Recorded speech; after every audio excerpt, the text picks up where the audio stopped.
Welcome back to Pressers by FedNet, where news conferences from the United States Congress become podcast episodes for your listening on your time. Connecticut Senator Richard Blumenthal led a news conference on July 14th with chairmen of the Armed Services and Foreign Relations Committees and senators from both parties to discuss a bill he, alongside late Senator Lindsey Graham, had advocated for over a year to target Russia's energy, financial, and defense sectors. Seeing the bill as a tribute to Graham, they saw a renewed momentum to advance the package. The following material is protected by copyright. Thanks, everyone, for being here. I'm going to start, and we have a robust series of speakers here, so each of us is going to be brief. I guess I'm going to begin by channeling my Lindsey Graham to say, this is a big effing deal. And we are all doing good today. Lindsey would be proud of each of us and of all of our colleagues who are joining today. This sweeping sanctions bill has been long in the works. It took painstaking, sometimes painful negotiations and discussions, but it meets a pivotal moment. Ukraine is at a crossroads. It is turning the tide on the battlefield. It is reaching deep within Russia in destroying its manufacturing and refining capacity. It's inflicting casualties of more than 30,000 a month, and it is taking back territory. The wind is in its sails, and now is the time for this sweeping sanctions bill. It's been referred to as a tariffs bill, but actually it imposes full blocking sanctions on wide swaths of the Russian economy, including its energy industry, financial industry, defense industrial base, oligarchs, business people, and Vladimir Putin himself. It imposes tariffs that are targeted, narrowly limited to the 5 major purchasers, up to 100%, with waiver authority that is narrowly tailored and constricted. And those 5 major purchasers right now of oil are China, India, Slovakia, Hungary, Azerbaijan. And on gas purchasers, it makes an exception for the purchasers who are buying less than 15% of total Russian natural gas imports and are taking significant steps to reduce their purchases. So our European allies are not targeted here. Very important to understand that we have so narrowly crafted and tailored and targeted this bill to aim at the major Russian purchasers, the purchasers of Russian oil and gas. And we crafted them to make exceptions for our friends and for the aiders of Ukraine. Let me just say, there are other ideas and other legislation pertaining to Ukraine, supporting Ukraine, and we don't reject them if they're complementary. The timing, I think, quicker the better, not only as a tribute to Senator Graham, but also because it matters to Ukraine. I've been to Ukraine 10 times over the last 4 years. And every time I've gone, President Zelensky has said, we need sanctions. No question, they need air defense, Starlink, but sanctions will be a decisive factor in this war. Throttling Putin's economy, stopping the flow of oil and gas revenue, and targeting the countries that are complicit, the bad actors, including the enablers and evaders. It's a complex and long bill, but it is truly a tribute to Senator Graham that we are at this point. And I want to take a moment really to thank his staff, Senator Graham's staff, my staff, all the staffs who've been involved, but will just say it's an emotional day for many of us who have worked with Senator Graham in airports, in meeting rooms in Ukraine, and I will just close by saying one inescapable memory for me is going to the mass grave in Bucha with Senator Graham on our first trip there together. There were no American military. There was no American embassy. We were there on our own. We visited that mass grave, and I don't know of a more emotional moment in my public life than standing there with Lindsey Graham, seeing in his face and his voice his commitment to this battle for Ukraine's freedom. And I want to thank all of my colleagues who are here today for honoring that fight, which is our fight. Their fight is our fight. If Putin is not stopped in Ukraine, he will keep going against our NATO allies, and we will be on the ground with troops potentially fighting Russia. So thank you for being here, and I now turn it over to my great colleague, Senator Katie Britt. I want to start by thanking Senators Blumenthal, Shaheen, Wicker, and Senator Graham. The four of you have kept this moving. You've kept it going. You've gotten us to this point. But as we know, nobody has done more than Lindsey Graham. This is a moment he'd love to see. Couldn't believe we were all on one stage, is first what he would say. But number two, he worked on this tirelessly, relentlessly. He wanted this to happen. He knew it was the right thing to do, and he knew it was what we needed to do. I talked to him after he had spoken with President Trump, and he was overjoyed at talking and landing the plane in a place that we could all get behind, that would hold Putin accountable and would allow us to move this through the Senate. Senator Graham was larger than life in a number of ways. He was committed to putting America's national security first. He was committed to us doing what we needed to do to keep people safe and to make sure we stood firmly on our values. Today, as we stand here, we remember him. We thank him for what he did to get us here. We thank all of his team for all that you did. We know Lindsey is looking down on this moment and with a big smile. He said that this would be the most consequential piece of legislation that he ever had an opportunity to get behind and get to the president's desk. Let's not forget that, because he did a lot of big things, but this one he believed would have the largest impact and would make the biggest difference.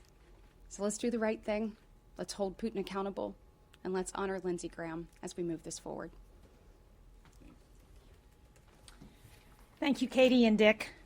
I am so honored to be here with all my colleagues and so many people who weren't able to be here because of timing this afternoon. I had the privilege to travel with Lindsey Graham on what turned out to be his last congressional delegation. We were in Ankara for the NATO summit. We met with President Zelensky. While we were there, we discussed how to end the war in Ukraine. And something, as we all know, that Lindsey was incredibly proud of was securing White House support for this sanctions bill. As Senator Britt just said, when he got that call from the White House that they were going to be on board, he was thrilled because he was a tireless advocate for Ukraine. He knew that Ukrainians stood on the front lines of freedom, and he understood that with this legislation, we can finally put the pressure on Vladimir Putin that's going to get him to the table and make sure that Ukraine wins this war. We know they're extracting heavy human and economic costs for Russia, and Unfortunately, if the Kremlin is able to fund its war machine through the sale of oil and gas, it's going to be able to keep going. And that's what this bill is going to do. It's going to stop those purchases. It's going to make clear to everyone that those purchases are going to come with real costs. With the momentum on Ukraine's side, now is the time for us to pass this Graham-Blumenthal sanctions bill. We have a limited window to get this done. As Katie and Dick both said, in his final days, Senator Graham spoke about how he viewed this bill, and it was as one of the most consequential pieces of legislation that he had ever done. There would be no better way for us to honor his memory than to pass this bill immediately and help realize his vision of a secure and independent Ukraine. I wanted my friend Jean Shaheen to stand up here while I just say a word. I've been a colleague of Lindsey Graham's for 32 years. There were some 70 of us elected in 1994. Lindsey and I were the only two remaining. So of that class, I'm the last one standing. I've known this man for 32 years. And I'm willing to say this. This is Lindsey Graham's greatest achievement. When it comes to saving lives, when it comes to ensuring peace for Europe, which had been used to 8 decades of peace and has had it interrupted by Vladimir Putin, this is a seminal achievement, and we salute him on this today. Vladimir Putin is a criminal. He's a war criminal. He's guilty of genocide, and he deserves to be incarcerated, not to be included in the halls of government or diplomacy around Europe. This makes it clear the reason for this, and I'll tell you, Europe doesn't deserve this war. The United States and our allies don't deserve this war. The people of Russia did not deserve this war. This is Vladimir Putin's war. This puts the onus exactly where it is. It doesn't cost the American taxpayer a penny, but we're doing the right thing, and I'm glad to be here, to stand here with Jean Shaheen and my other colleagues, particularly Dick Blumenthal, as one of the 4 co-sponsors of this amendment to legislation, which should move forward very, very soon. Thank you very much. Thanks so much. First of all, let me say that Senator Shaheen and I from the Foreign Relations Committee worked with Senator Graham on this, along with a number of our other colleagues, many of whom weren't on the Foreign Relations Committee, but all have an interest in some way in the lanes they work in, and from other relevant committees. And we've been working on this bill for more than a year. This bill is a combination of input from senators, as you can see, from both sides of the aisle. My contribution, among other issues, was the imposition of sanctions against Russia's illicit shadow fleet of ships that it uses to evade existing sanctions and prop up its energy sector. No more after this bill passes. This bill has been part of the ongoing discussion and strategy with the president to end Russia's war against Ukraine for a long time. Now, given the current circumstances on the ground, it is more important than ever that we move forward and we pass this bill to protect America's interests. Thank you. Thank you. Senator Whitecomb. I can close my eyes up here, and I can see Lindsey here on this stage, engaging with everybody, smiling, happy. It's as real as if he were here to me right now.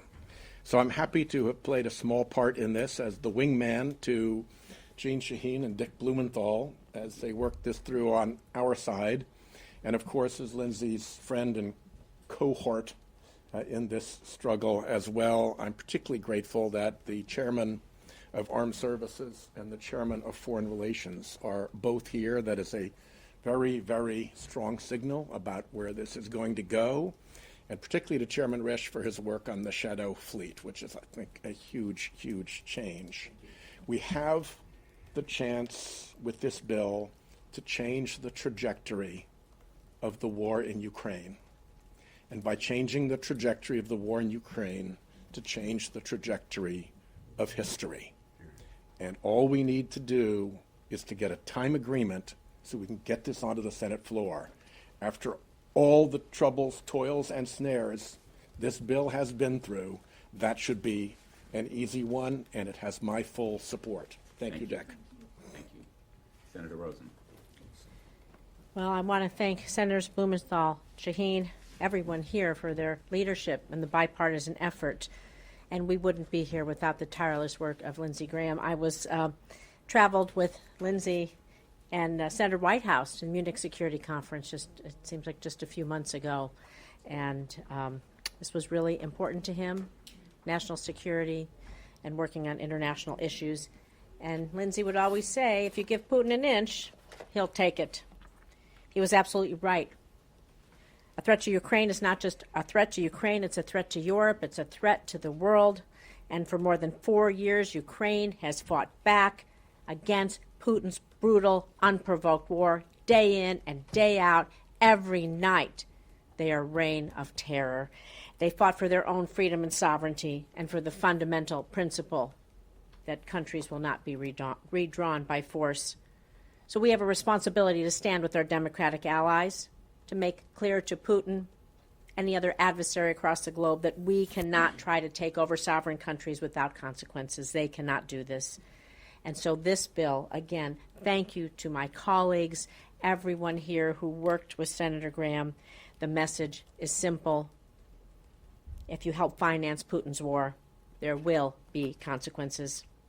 I am proud to stand with all of you. We're proud to honor Lindsey's, sad to say, his final wish, but his wish to have this done and to stop Putin in his tracks. Thank you. Senator Blackburn. Thank you. Last year, Lindsey came to me and he said, I'm going to do a Russian sanctions bill. I said, I'm in.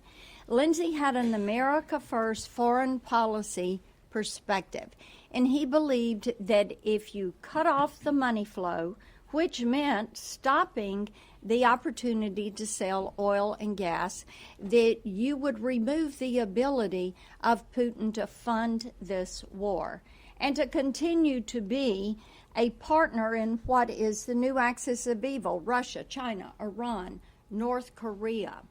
And this is so appropriate that we take this step, that we push this forward. There is an agreement that has been reached. It is bipartisan in nature. The White House is in support. Now is the time for us to do this and to remove the ability of Vladimir Putin to fund this war. Thank you. Senator Ricketts. I'm sorry, Senator Bennett. Thanks. Thanks, Dick. And Dick, thanks for having me, and we all miss Lindsey today. I know one thing that Lindsey Graham understood very well, which is that the Ukrainian people never asked for this war. That as Roger Wicker said, Vladimir Putin is a tyrant and a criminal, and the Ukrainian people and their soldiers have done more than anybody could have asked of them. These are people that were invaded by a foreign power, and they have risen to the occasion. And the fight is not a fight just for Ukraine. It's a fight for the West. It's a fight for democracy. It's a fight for freedom. They have literally done everything that the world could have asked of them. The American people have been generous supporters of this fight, of the Ukrainian people's fight. We have supported the Ukrainian people with their intelligence, which we've seen from the Intelligence Committee here in the Senate. Now is the opportunity to make sure that the rest of the world is doing absolutely everything it can do to support this fight for freedom. I hope we will put this bill on the floor, Dick, as soon as possible, and I think it will get a commanding result here in the House of Representatives and be signed by the President. Thank you for bringing us together. Senator Ricketts. America is safer when Putin loses. Lindsey Graham was very clear-eyed about the threat Vladimir Putin created for the United States, the threat he was to the United States. And he knew that we are safer with peace through strength. And that's why Senator Graham pushed this bill so hard, to make America safer. This bill will put additional sanctions on Putin, the oligarchs, business people in Russia, banks, the shadow fleet.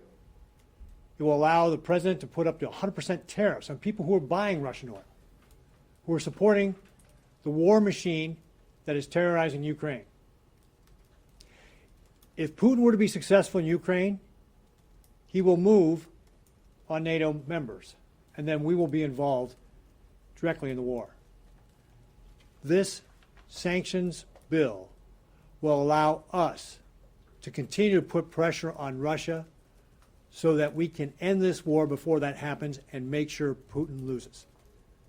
Senator Graham's commitment to this bill is part of his commitment to keeping our country safe and all of our commitment to keeping this country safe. And I want to thank all my colleagues who are standing up here and all the ones who are on this bill and support getting this bill passed as quickly as possible so we continue to let Putin know he will not win in Russia. Thank you. Thanks. Senator Moran. Senator Blumenthal, thank you. Thank you to the leaders of this effort. And I'm so honored to be here on a day in which we, again, reflect upon the life of a United States Senator, our colleague, our friend, our patriot, who had such an interest in making sure that America had a bright future and that we are free from the tyranny that is often surround us around the world. And so it is this day. It's a legacy, certainly, to Lindsey, but I hope it becomes a legacy of this United States Senate, that we have accomplished a goal that matters greatly to our world, to Europe, to our nation, and to our constituents at home. It's easy to say this is a foreign relations issue or an international security issue. That is true, but it's really about taking care of America. To have a bipartisan agreement, to have a White House engagement and support really gives us the chance to finally make the difference in bringing this unjust war, this intrusion by Vladimir Putin into Ukraine to a conclusion. It's frustrating for all of us to work in the environment in which we do. We all want to accomplish more than we are able to accomplish. This is an example with a good cause, in fact, a great cause. This is the kind of thing that a United States Senator dreams about having the opportunity to engage in, because it has such an outcome in changing the lives and freedom around the world. So I encourage my colleagues that we all work closely together. We don't let any kind of small detail or technicality keep us from proceeding. Time is of the essence. Every day that goes by, more lives are lost. And every day that goes by, there's more risk to the world. So I look forward to working with each of the folks on this stage and every colleague in the Senate, in the House and the White House, to make sure that we are not just commended for our efforts to do something, but finally we can be commended for the results of what we're doing. And so I appreciate the chance to join my colleagues today to express the gratitude that I feel for working with all of you to take up a cause Lindsey Graham so eloquently, well, I don't know if he was eloquent, so vociferously championed that mattered. Thank you. I think you're safe with eloquently. Eloquently, vociferously championed. Senator Cruz. Lindsey Graham was an historic United States Senator. He was energy and motion. He was passion. He loved this country ferociously. He loved the men and women of the military. His every waking moment was spent fighting for the men and women of the military and fighting to make this country safer. He was humor and wit. I cannot count the meals I had with Lindsey where my ribs would hurt from laughter. I'm going to look across the dinner table and it's going to feel empty and dull and dry. And now it means I'm going to have to invite John Kennedy to join me instead. Katie said Lindsey was a giant of a man. And I could close my eyes and hear him standing here going, "No, I'm not." But his self-deprecating wit brought everyone together. He was a dear friend of mine and a dear friend of everyone here. He was beloved in the United States Senate. and he was beloved by Donald Trump. I got to say, the relationship Lindsey Graham and Donald Trump had, I've never seen anything like it. It was extraordinary. They would disagree 9 times and still be laughing and loving each other and working together on a dozen other issues. And I'll tell you, the enemies of America had no more committed opponent than Lindsey Graham. If you are America's enemies, if you seek to do harm to our armed services, if you seek to endanger the lives of Americans, Lindsey spent every waking moment thinking about how to stop you and how to keep America safe. This bill is a direct manifestation of that, of standing up to Russia and Vladimir Putin. Lindsey is irreplaceable. I was asked by a reporter who will fill his shoes. Nobody, mostly because they're too small. But nobody will fill the role that Lindsey Graham played in this Senate, but we do have an obligation to carry on with his same devotion to the American people, and I can think of few more fitting testaments than for this body to take up and pass overwhelmingly the bill that Lindsey personally negotiated with President Trump, what I think should be known as the Lindsey Graham Russia Accountability Bill. His impact will last through the decades. This legislation will as well. Thank you. Senator Tiller. Just very briefly, I agree with everything that's been said here, but let's think of, Lindsey and I served on Judiciary Committee for 12 years. That man was criticized how many times for being bipartisan? 70%, 75% of the Obama judges, he's confirmed. This is a time for our members to act like he did. Take off your red jersey, take off your blue jersey, get this bill to the floor and get it passed to the House and the President's desk. It's great policy, but we owe it to Lindsey to let this one piece of legislation enjoy the bipartisan spirit that he did the entire time I was with him. Thank you. Any questions? Yep.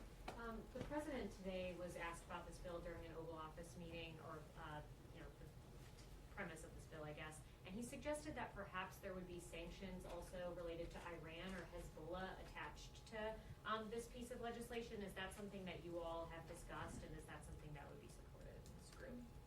With all due respect to the president, he has approved this bill, and we should move forward with this bill rather than opening it, in my view, to other potential targets. If there are other bills that he wants to propose, we'll consider them. But I think this bill has been negotiated over almost 2 years, painstakingly, sometimes painfully, at great length. It's highly technical in a lot of its language. It's complicated, and it will have huge impact, historic difference in a fight that is ongoing where Ukrainians are losing their lives, literally, tonight in Ukraine. The bombs and missiles and drones are hitting civilians, and we need to strengthen Ukraine right away, now, without delay, and move this bill on the floor. Previous iterations of this bill, as you know, have gotten criticism from members of the House, especially House Democrats. Do you have them on board with this as well? Have you talked to your counterparts in the House of Representatives? I have talked to colleagues in the House, and they understand this bill can move. This bill has the President's support. We have it in writing from the administration. Personally, I think there are a lot of aspects of the House bill, the Support Ukraine bill, that are worthwhile and worthy, and none of them are precluded by this bill. They could move forward separately at a different time. But we have a very powerful bipartisan coalition, as evidenced by what you see on this stage. A picture's worth 1,000 words, and it is building even as we speak. So I think that the House will pass as readily as the Senate if we move quickly. Let me just add to that. The House, many of the comments from Democratic House members have been based on the original bill. This is a very different bill. It dramatically narrows the tariff provisions and focuses on those countries that are really funding Russia's war. And so I think when they have a chance to look at this bill, we may see a different response than we saw to the original bill. Yeah. Thank you, Senator.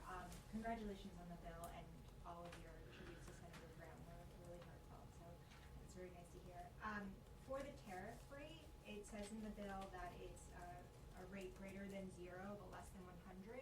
What's your expectation for the rate that's going to be imposed on the top 5 purchasers, given that there's an exemption for like European countries, but looking at China, India, maybe sanctions evaders as well? I think the decision about the exact rate will be determined by the United States Trade Representative. We've had extensive discussions with him, and I think it will be set at a level appropriate to discourage strongly China, India, and other major purchasers of Russian oil and gas. And remember that there are reporting and certification requirements from the U.S. trade representatives to the Congress if the rate is lowered. That waiver requirement is in the bill, and it is, again, very narrowly tailored. And just to emphasize a point that Senator Shaheen made, there's a message in this bill. It gives the United States leverage, but it also gives Ukraine leverage. It gives Ukraine critical leverage, hopefully at peace talks, because the ultimate goal here is peace. Nobody wants this war to continue. Nobody wants continued slaughter and bloodshed. And Putin is aiming at civilian targets. He is killing women and children. You see it every day if you watch it.